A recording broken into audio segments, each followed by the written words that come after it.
Pinupuri ka namin, O Diyos, Ama, Anak, at Espiritu Santo.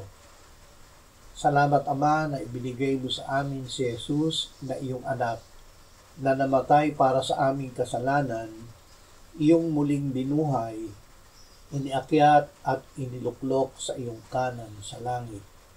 Salamat na ibinigay mo sa amin ng iyong banal na Espiritu, at sa pamamagitan niya ay ibinuhos mo ang iyong pag-ibig sa aming puso.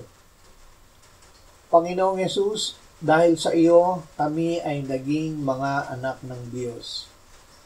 Salamat sa pag-asa na sa pagbabalik mo ay makikita ka namin ng harapan at kami ay babaguhin ng Ama na maging katulad mo. Salamat, Ama, na ikaw ay gumagawa sa lahat ng bagay sa aming ikabubuti.